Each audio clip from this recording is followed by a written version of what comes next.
From the virtual studios here on the Amityville Broadcasting Network, we bring you the first of what will hopefully be many versions of the Coaches Corner. We're going to interview coaches from all the different Amityville Warrior teams. We'll get some players on here as well. We'll break down last year. We'll talk about what life's been like during the offseason and the COVID pandemic. And of course, preview the excitement that's going to come up this year. Mr. Matt Grice, Godfrey Pons, Mr. Paul Cimino pushing the buttons behind the scenes. And we have two amazing guests here with us today as we feature the Amityville boys basketball team here on Coach's Corner, the Amityville Broadcasting Network. And I'm proud to introduce head coach of the Amityville boys team, Coach Gordon Thomas, and senior forward Miles Goddard. Sorry, I should know that. I had your brother, I had you, and you're a legend here at this point, scoring 1,000 points last year, and hopefully you get an opportunity to add to that total this season. Guys, first of all, thank you so much for joining us here today. I want to get right into it. Last year, you guys were the team to beat. Clearly, halfway through the season, couple big wins against Miller Place. Get your revenge. You finished 23-2, 16-0 overall, but you certainly had some unfinished business that you had to leave out on the table. Absolutely. Just to speak about, hey, thank you guys for having us on. I really appreciate that. And yeah, it was a really bad feeling after the rug being pulled out from underneath us. And we're on a 23-2 run. But, you know, the way I think of it was like deja vu. You know, the year that we won the States when Miles was a freshman, all right, we were on we lost to Lehigh, okay, by 25. And Malloy. Non-league game, what was that? Malloy, yes, yeah. Malloy. We lost to Those are the ones you don't want to remember. And the thing is, like, we like to, our non-league games, like to have them pretty competitive. All right, so we were playing Malloy. They beat us up, but then after that, we went on a 19-game winning streak, and we won the States. Well, let's fast forward to this year, okay? We lose to Lehigh. They beat us pretty bad, but, you know, it was good because it kind of deflated our heads, and we needed that. But then we went on a 15-game winning streak, and we were on our way to go upstate again before this COVID crisis came in, so. So last year's season, magical run, but ends prematurely. You had a lot of star talent on that team, a lot of seniors. Darnell Evans named Newsday All-Long Island team, which was quite the honor. But you lose him along with a lot of other key players, Stephen Augustine, so many more. Talk about your seniors from last year, a little bit about what they meant to your team and how disappointing it was, especially for them, that they didn't get to see it all the way through to the end. Yeah, I felt really badly for our seniors. It was great to have Darnell come in and help us out. We had Devard Lucas, who was on that state championship team, and Stephen Augustine, who was really blossoming into a really good player, and he still has a lot more in his tank. The three of them are at prep school now, which is good for them, so they're not losing a year. They're at Believe Prep in South Carolina. But with them on board, they brought a lot of leadership. And we had, as Darnell in the backcourt, he brought a whole lot of leadership. And the way I love to describe Darnell, we call him Nutty. Okay, the way I describe Nutty is when he looks in the mirror, he sees a lion instead of a cat, a kitten, you know? And that's how he is. He has a big heart. And sometimes we have to really contain that, you know? But hey, it's a problem that we were able to solve. But losing those three, it's tough. But like I always say, now it's next man up, okay? Everybody has their turn. And now, hopefully, God willing, we do have a season, you know, guys will be able to prove that, hey, listen, it's their time on the court. And Miles, being one of our leaders, he's been with me for 4 years now. And, 1,000-point scorer, all Long Island, one of the best players on Long Island, and possibly could be a player of the year. That's up to him. Miles, next question right to you. So, you have a ring on your finger. You were younger than, I believe you're a freshman, right? Or 8th grade freshman? Freshman. Freshman. Now, this is your team, right? This is your senior year, your team, and the way the season ended last year for you. How much more important does that make this year in terms of trying to go all the way? It makes it a lot. Like, it gives more motivation since no one expected that even to happen last year. We all wanted to just have a just go straight to states, because that's what we all thought. We all believed we were going to states. We thought no one was getting away with us, especially after we beat Brentwood. This is a whole better confidence booster because no one thought we were going to win that game. So basically, it's just like even people who were in JV last year coming to varsity this year, they still felt like for us too, and they want to have people texting me, "Oh, we're going to get it next year. We got it next year." So we got people this year who are motivated, extra motivated, to just go back up there. Matt Grice, Godfrey Pons here on the Amityville Broadcasting Network Coaches Corner. Coach Thomas and Miles Goddard joining us here today. Godfrey, I'm hogging the mic here. Would you like to talk to these guys a little bit? Coach Gordon, are there any new kids that are coming this year that you want to talk about? Is there any special talent? Well, I can't say any new kids, but there were kids that were on the team that are, like I said, it's their turn. One kid, DJ Sinclair. Okay, he's a junior, and I hate to say that these players are going to be on the team because it's just not fair. We have to have a tryout, and every time we have tryouts, I always say, listen, there's only 3 people that have a definite spot on the team. That's myself, my assistant coaches, the 2 assistant coaches, George Johnson and Paul Robinson. That's it. Okay, so we gotta go out there and work. But we are looking at some players like DJ Sinclair. We're looking at Jay Sean Elliott. Let me see, who else do we have coming in? Some Jalen players. Miles, you can help me out because I'm Caleb, Abdul. Caleb. Yeah. Mm-hmm. Tyleek, and we're hoping that Tyleek will come back out on the team because I know he's been really heavily involved in football, and I know Paul. I like that smile that Paul had, that permanent smile right there with his picture there.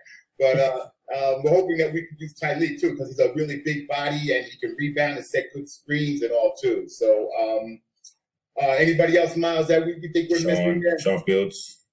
Oh, Sean, yeah, Sean Fields, and who else do we have that's coming in?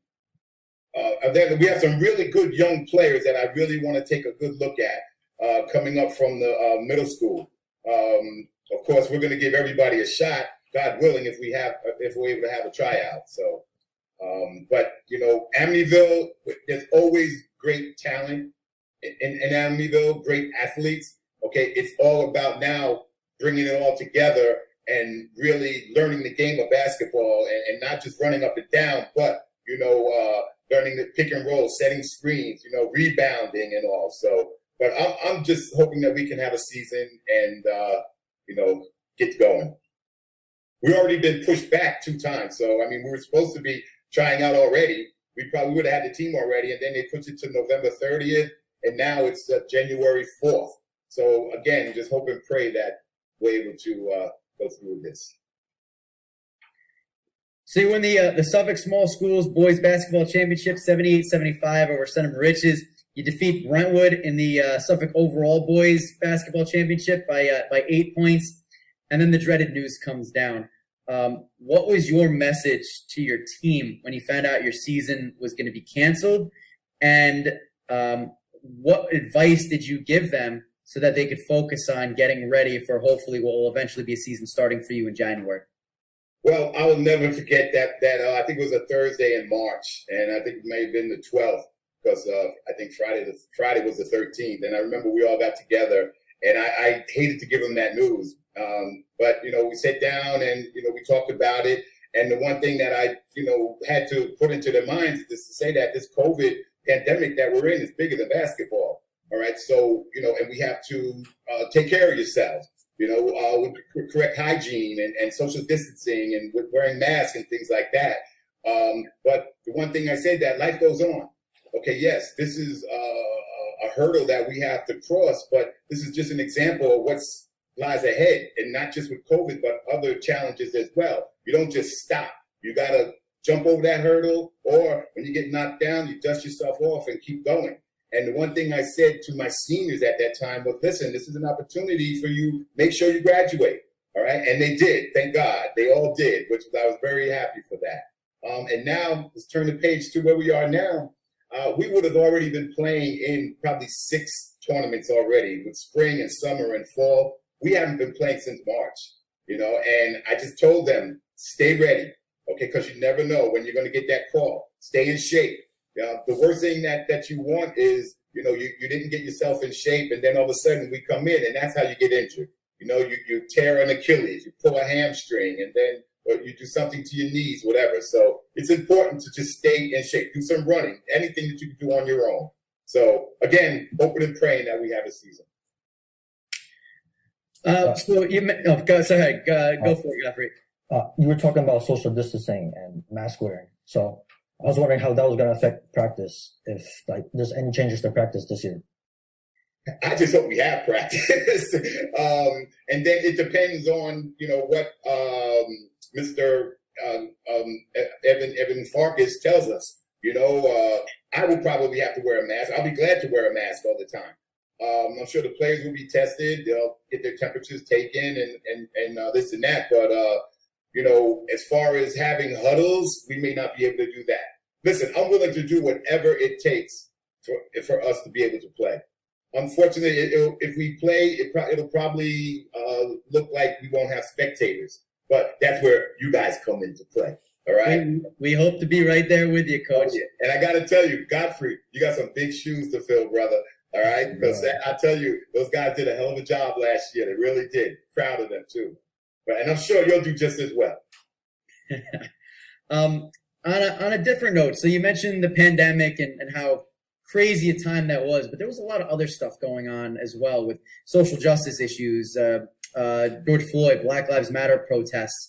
I was wondering, and this is a question for both of you, if you're lucky enough to get your season started, which we're all hoping for, do you see your platform as a coach or as a star player on the team, in the case of Miles, as an opportunity to try to push forward some of that social justice messaging out to the community? You want to answer that? Yeah, I'll go. I feel like, you should push it all the time. It's never like a bad time to talk about social justice and push what you need to get out through the world. Even we live like up north, we live in Long Island, still some racism up here too. Not everyone believes, not everyone is like with Black Lives Matter, all that type of stuff, social injustice. So I just think we use our platform because people watch sports. So use sports to get across your point. So I would do. Yeah, it's important to know all about what Black Lives Matter. One thing that we do every year is before the season, we always have a police officer come in and speak to the players. And I'm hoping that we're able to do that again because of with the Black Lives Matter movement. But before that, he always, and his name was Police Officer Grossi, Ed Grossi. He always came in and he always told the kids, like, for an example of, hey, listen, if you get stopped by a police officer, approach them the correct way. When they roll the windows out, make sure you have your two hands on the steering wheel. All right. But your first reaction shouldn't be, hey, what'd you stop me for? No, just say, hey, hello, officer. Is there anything that I did wrong? You have to, right? Because they're in control at that moment. Because the minute you come out with any negativity, they're going to come back at you. And like I said, they're in control. And listen, my father was the first African-American police officer in Suffolk County. And I respect the police. Okay. Are you going to have bad police officers out there? Absolutely. Okay. However, that doesn't mean they're all bad. So again, it's a matter of how you conduct yourself too. Thanks, guys. Well, we're almost out of time. Hopefully I can have you back on sometime before the season starts to really do a thorough preview. But the last question for both of you. First game slated for January 12th. Hopefully it tips off. It's at Miller Place. I think you guys have developed a little bit of a rivalry with these guys over the last few years. How special is that to you to be able to start your season against that school? Yeah. I mean, it's just, to me, it's just another team we got to play that's getting in our way of going to state. So I just think everyone we're going to play, we're going to have a grudge against, we're going to go at them, every single team. So that's just how I feel about it. Well, and last year we got cheated out of this. I'm not sure if you could see that. Oh, we see it. Very shiny. Yeah, we got cheated out of it. And I don't even know if they're going to have a state meet this year. But we're going to have that in our hearts, knowing that we were supposed to be there. So we have to work really hard. And we can't wait to play Miller Place again. We can't wait. All right, guys. Well, thank you so much for taking some time with us here today on Coach's Corner on the Amityville Broadcasting Network. Unfortunately, we are out of time, but we hope that we can talk to you down the road and preview the upcoming season a little more. As long as there's a season, we're all holding out hope that it happens. Tip-off, January 12th, Amityville travels to Miller Place. Hopefully, that's where it all begins. Coach Gordon Thomas, thank you so much for coming on with us. Miles Goddard, of course, senior forward for the Amityville Warriors. Thank you for your time as well. For my partner, Godfrey Pons, and for Mr. Paul Cimino for all his hard work behind the scenes, and Dina Woods as well for producing today's show. Thank you so much for tuning in. I'm Matt Grice. This has been Coach's Corner on the Amityville Broadcasting Network. We'll see you next time.